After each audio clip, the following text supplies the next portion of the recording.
এক লোক বিবাহ করার পরে বাসার রাতে স্ত্রীকে ডাক দিয়ে বলছে, তুমি কি করবা আমি জানি না, আমার কিন্তু বেবি চাই।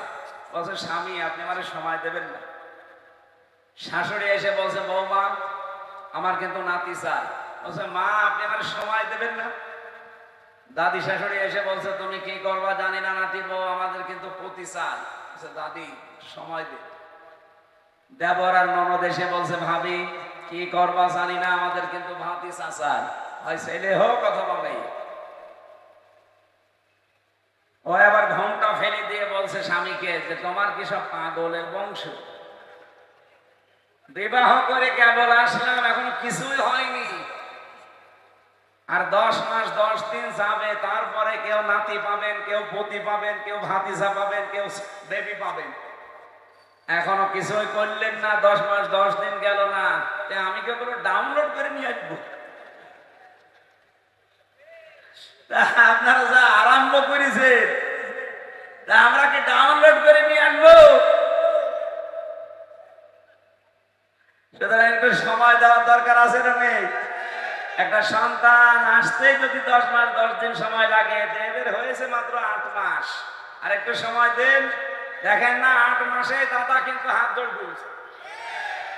এই কাল বর্ষদিনের খবর, দাদা হাত জোড় করে নাই, আর এতদিন আমাদের হাত জোড় করে থাকা লাগবে। দাদা এখন উল্টিয়ে হাত জোড় করছে। আর কিছুদিন যেতে দিন, অন্তত 10 মাস 10 দিন হয়ে যাক, যে সন্তান আসতেছে এই বাংলাদেশে সেটা হবে ইসলামের সন্তান ইনশাআল্লাহ। যারা উল্টাপাল্টা কথা বলেন যে আমরা নির্বাচন চাই না, কে বলেছে? বাংলাদেশে নির্বাচন সবচাইতে বেশি চাই আমরা।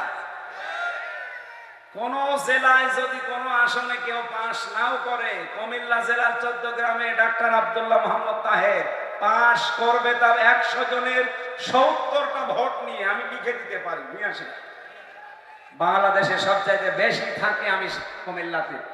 আমি দেখেছি তার জনপ্রিয়তা, তার যে অ্যাক্টিভিটিস, সাতক্ষীরা ইনশাআল্লাহ এরকমই, কিন্তু কুমিল্লার 14 গ্রামটা একটা ব্যতিক্রম। আব্দুল্লাহ মোহাম্মদ তাহের হাফিজাহুল্লাহ, কোনদিন তিনি এই বাংলাদেশে 8 মাস হয়ে গেল বলেছে যে আমি নির্বাচন চাই সংস্কারের আগে? তিনি একবারে তো জানেন যে নির্বাচন দিলে আমি এমপি, ওই তিনি তো বলেন না। এখান থেকে বোঝা যায় বাংলাদেশ জামাত ইসলামী এরা শুধুমাত্র ভোট করার জন্য, ক্ষমতায় যাওয়ার জন্য রাজনীতি করে না। হ্যাঁ, এদের একটা উদ্দেশ্য আছে। এরা যদি ভোটে দাঁড়ায়, এদের উদ্দেশ্য হচ্ছে কোরআনে কারিমকে আমরা সংসদে নিয়ে এদেশের যত অবৈধ কাজ আছে আইন পাশ করে বন্ধ করব, আর যত বৈধ কাজ আছে এগুলো আইন পাশ করে আমরা সব সহজ করে দেব। এইটাই তো নবীদের কাজ ছিল।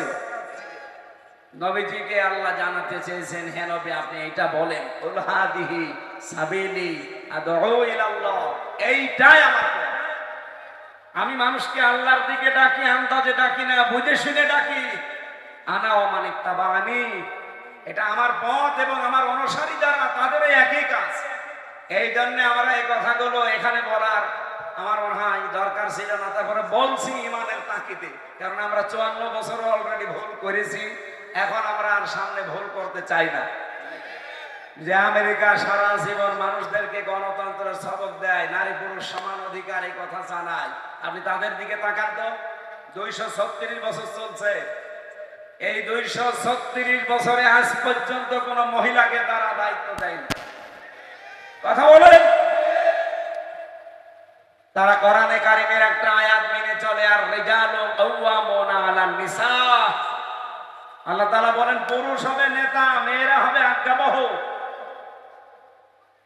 একটা হাদিস বলে আরম্ভ করি আলোচনা, নাকি শুনবেন না? তিরমিজি শরীফের হাদিস।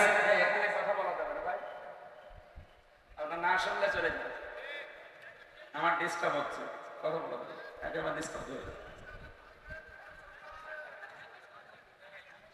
একটু তালি হালকা ঘোরান, হালকা।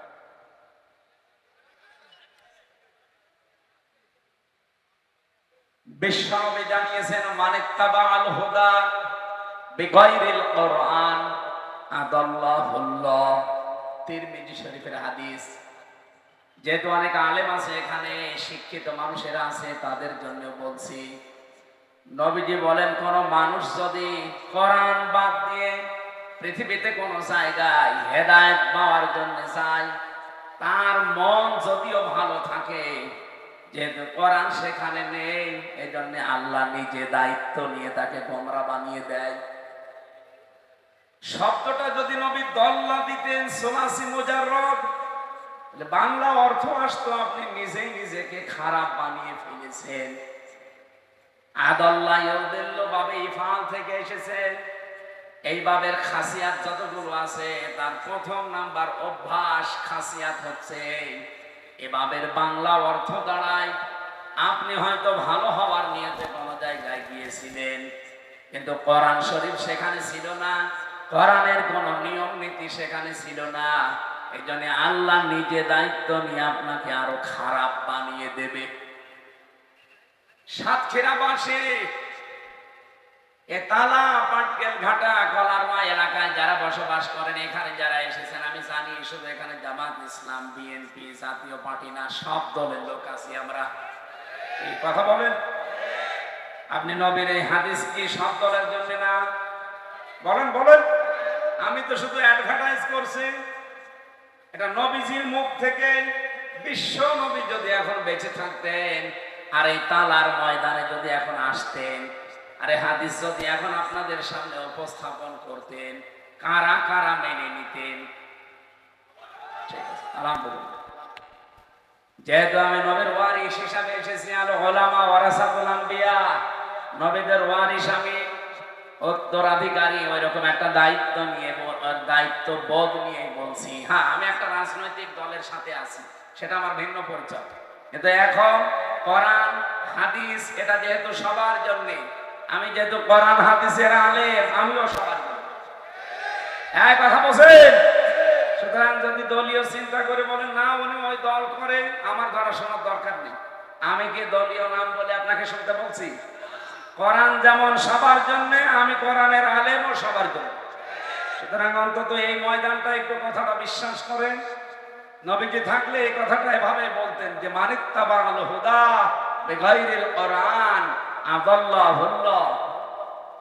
কোরআন যেখানে নেই সেখানে কেউ ভালো হওয়ার নিয়তেও যদি থাকেন, আল্লাহ নিজে দায়িত্ব নিয়ে আপনাকে খারাপ বানিয়ে দেবে। কারণ খারাপ বানানো, হেদায়েত থেকে বঞ্চিত করা, গোমরা করা, পথভ্রষ্ট করা, এর একচ্ছত্র মালিকানা কার? হেদায়েত কি হামজা দিতে পারে?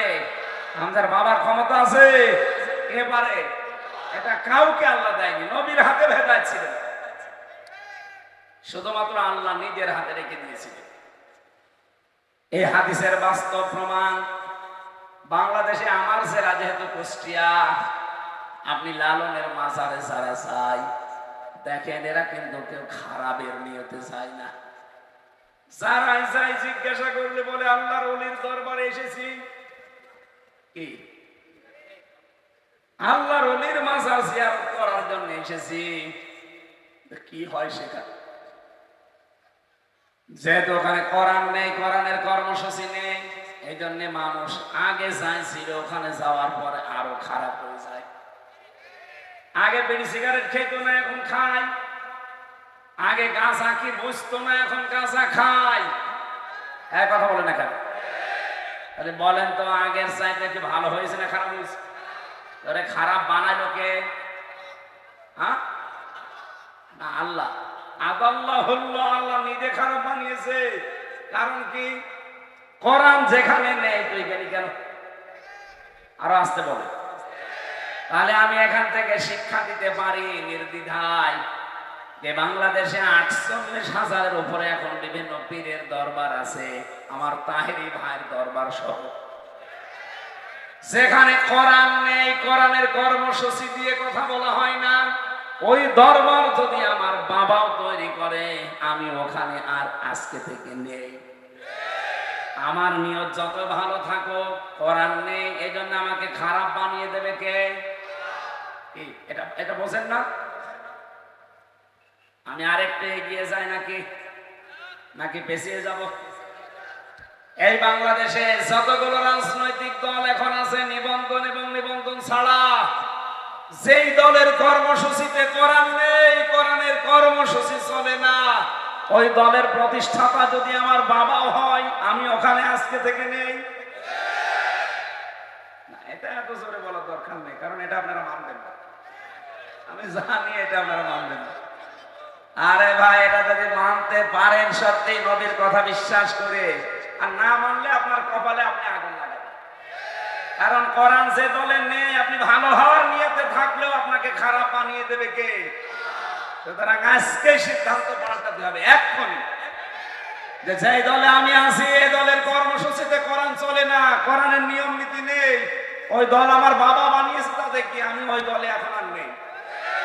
যারা যারা পারবেন মানতে, শুধু তারা হাত তুলবেন। লিল্লাহে তাকবীর।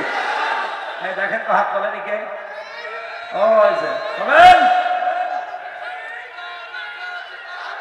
হ্যাঁ, আলহামদুলিল্লাহ। হ্যাঁ, ঠিক আছে। যাক, হয়ে গেছে, মাহফিল শেষ। না মানে আবার কি ওয়াজ করবো বলেন তো স্যার? কি ওয়াজ করবো? ওয়াজ হয়ে যায় না? এর সাথে আবার কি ওয়াজ লাগে? এই ওয়াজ মেনে নিলে তো উনি এমপি হয়ে যাবে। কারণ এই দেশে এমন দল আমরা করি যে দলে কোরআন নেই, কোরআনের কর্মসূচি নেই। সুতরাং যে দলে কোরআন আছে, আমি যে দলের নাম এমনি বলি না, এদের প্রতিদিন 9টা করে পয়েন্ট লেখা লাগে। প্রথম পয়েন্টেই কোরআন পড়েছেন কয় আয়াত, অর্থ সহ না অর্থ ছাড়া, ওটা লেখা লাগবে। 1 মাস পরে আবার দেখানো লাগবে ওনার উপরে, যে এই দেখেন।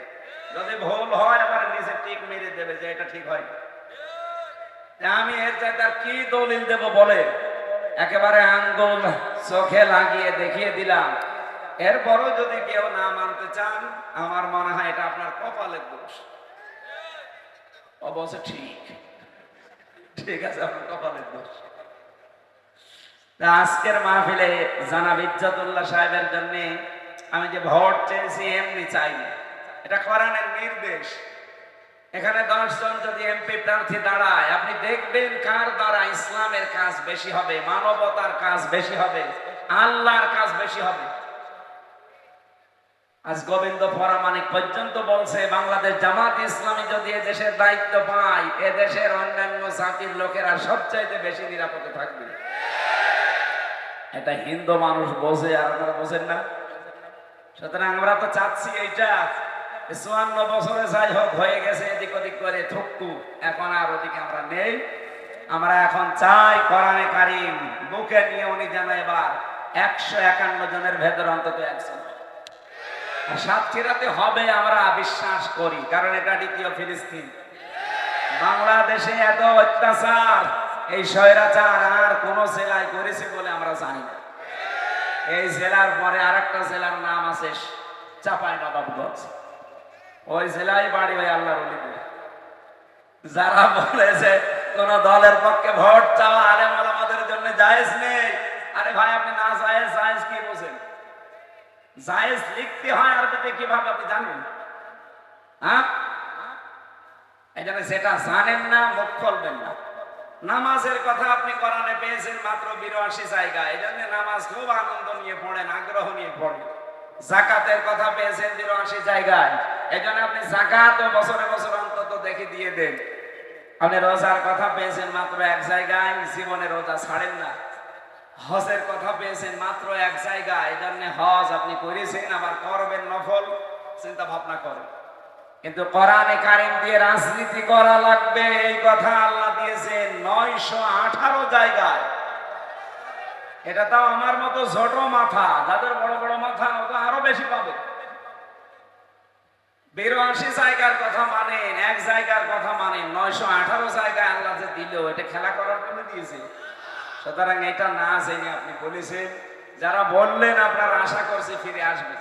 আমি কোন দলের বিপক্ষে না, কিন্তু দলের নাম নিয়ে আপনি একেবারে ইসলামের গায়ে হাত দিয়ে দেবেন মানে? আপনি বোঝেন কোরআন মানে কি? কোরআন কিভাবে লিখতে হয়? কোরআন মানে কি বলেন তো? বহুল পঠিত পাঠ্য। যারা বলে কোরআনের সাথে রাজনীতির কোনো সম্পর্ক নেই, ওরা যদি এই শব্দ বলতে পারে আমি মিষ্টি খাওয়াবো।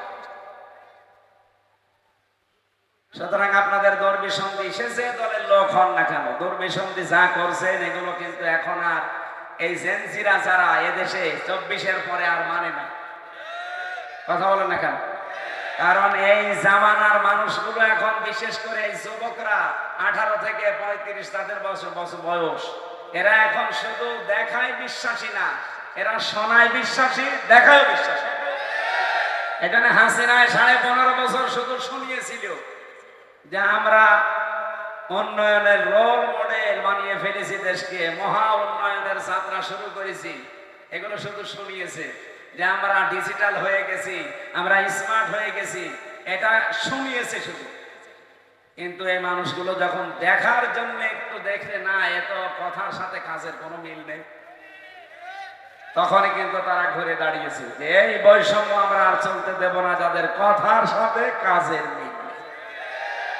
যেহেতু এখন দেখতে পাচ্ছে 8 মাসে অন্তত এই দেশের মানুষ বুঝে ফেলেছে যে কথার সাথে কাজের মিল আছে। এক কথা বলেন না কেন? যাদেরকে এতদিন পর্যন্ত মিথ্যা তহমত দিয়ে জাতির কাছে কালার করে রেখেছিলেন, আর জাতি পুরাটা ক্লিয়ার। আপনাদের এই সমস্ত এই বানানো কথা, বানানো নিয়ম নীতি, এই ভাঙ্গা ঢোল এখন আর কেউ শুনতে চায় না। কারণ এখন আমরা আর 1971 সালে নিয়ে এখন এসেছে 2025 সালে। এক কথা বলেন ঠিক কিনা? 8 মাসের যে অবস্থান আমরা অলরেডি এই দেশের মানুষকে উপহার দিতে পেরেছি। 2024 সালের 5 আগস্টের আগ পর্যন্ত একটা জরিপ করেছিলাম, মাত্র 15 জন মানুষ বলতো আমরা ইসলাম চাই, তার ভেতরে 100 জনের মাত্র 15 জন।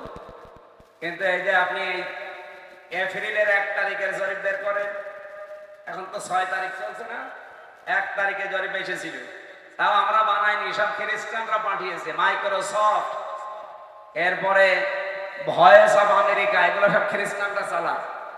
এরা আজ রিপোর্ট দিচ্ছে বাংলাদেশের 64 জেলা দেখে দেখে যে এই দেশে এখন 100 জনের 66 জন মানুষ চাচ্ছে দেশে কোরআনের বিধান কায়েম।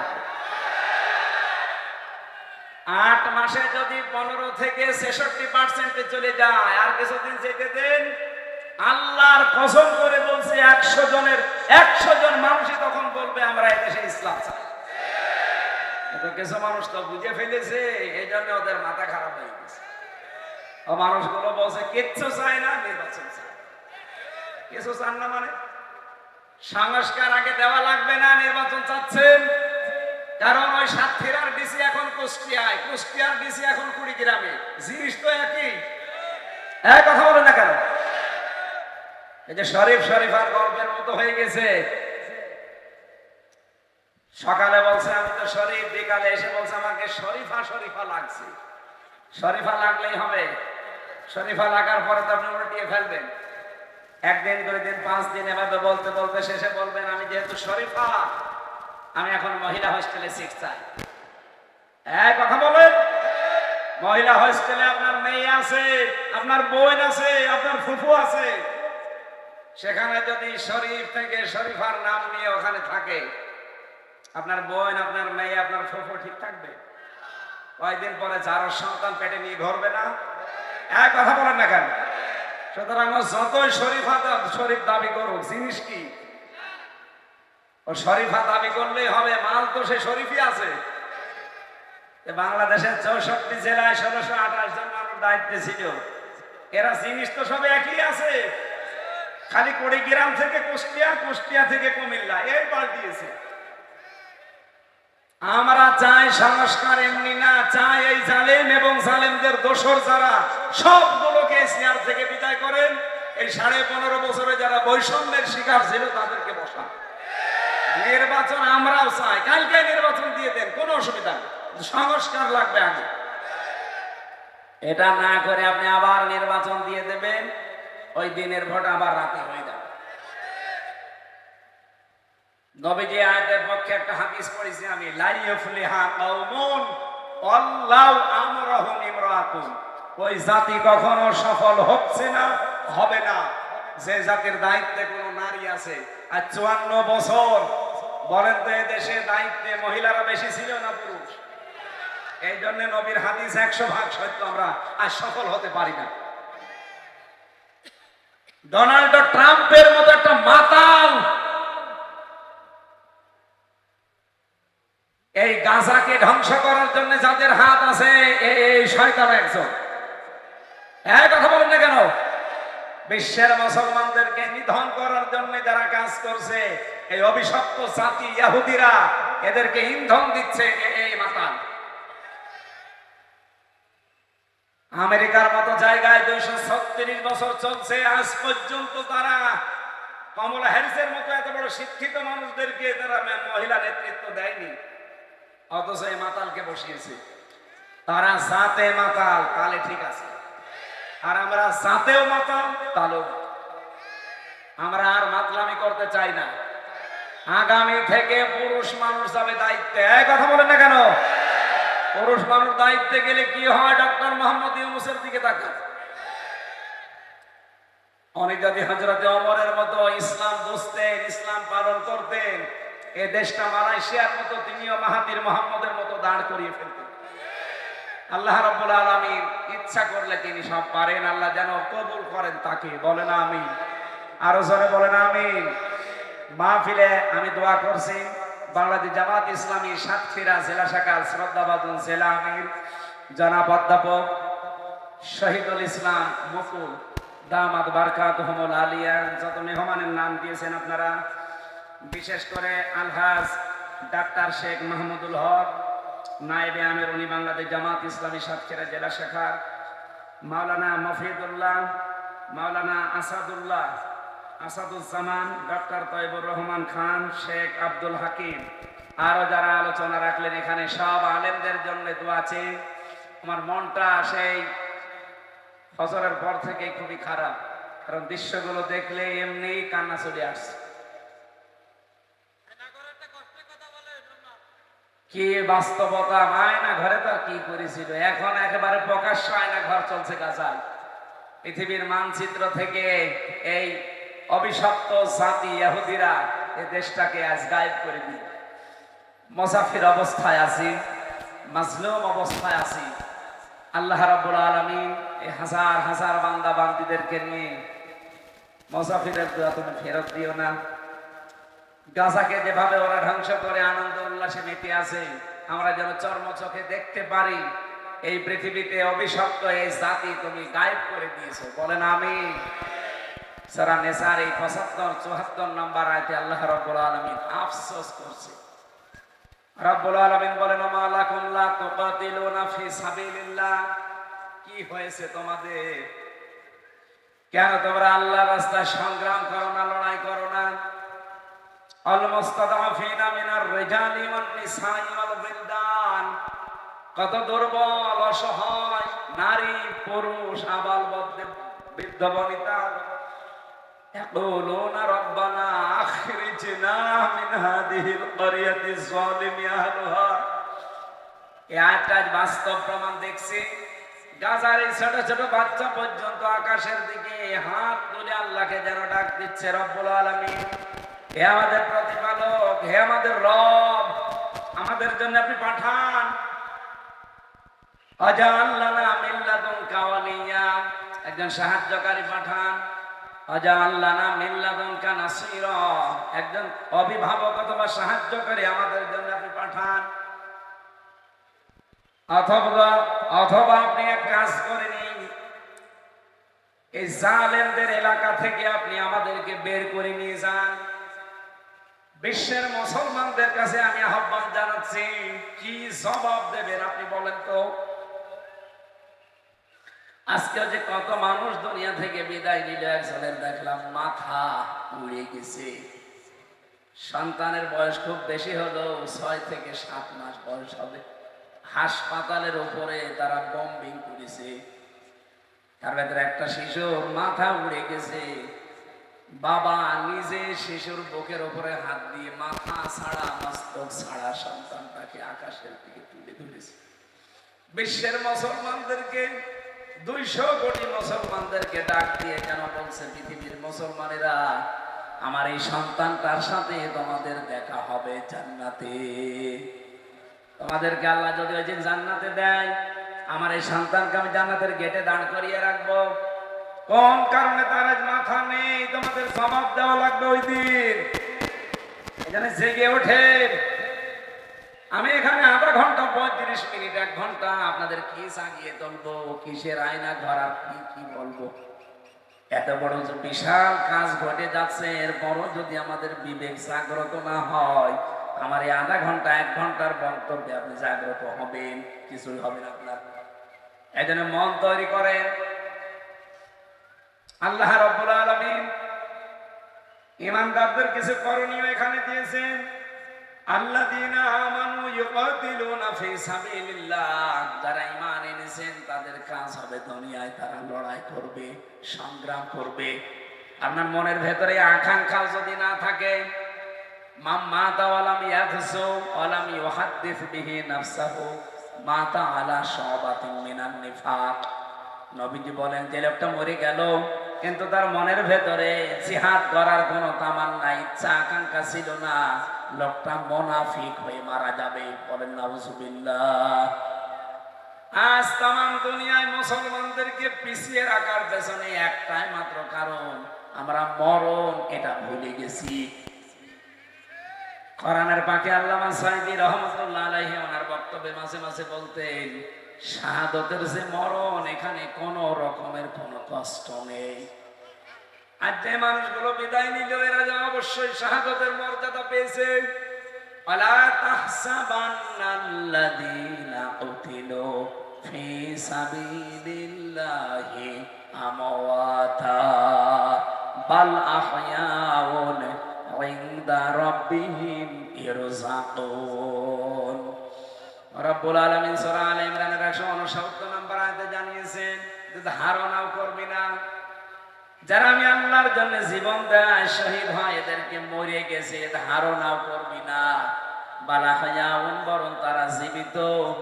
ইনদা রাব্বিহিম ইরযাকুন, আমি আল্লাহ তাদেরকে রিজিক দিচ্ছি। বলেন সুবহানাল্লাহ।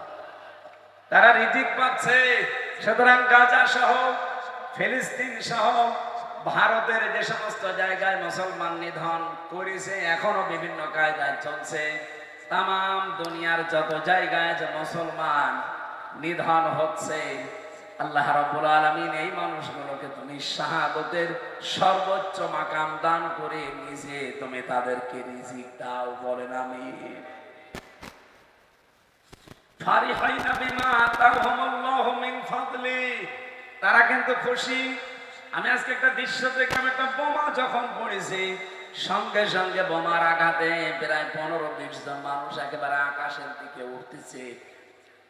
একজন নিচে কমেন্ট করছে, ওরা আকাশে ওড়ে না, ওরা জান্নাতে উঠতেছে। কারণ যারা শহীদ হয় ওদেরকে আমার আল্লাহ জান্নাতের পাখি বানিয়ে দেয়। ওরা ফেরেশতাদের সাথে ডানা লাগিয়ে জান্নাতে উঠতে থাকে।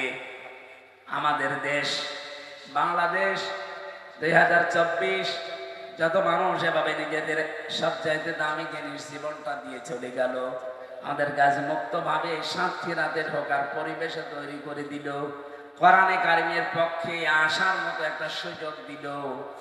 ওই 2732 জন এই মানুষগুলোকে আল্লাহ শাহাদাতের মর্যাদা দান করেন। বলেন আমিন। আমার ভাইরা, এর পরবর্তীতে যে কথাটা আছে, আমাদের ঈমানদারের ঈমান টিকিয়ে রাখতে হলে এই কাজটা করা লাগবে। আল্লাহ পাক জানিয়েছেন যারা ঈমানদার তারা লড়াই করবে, সংগ্রাম করবে, তার রাস্তা হবে আমি আল্লাহর। আল্লাহর রাস্তা কোনটা?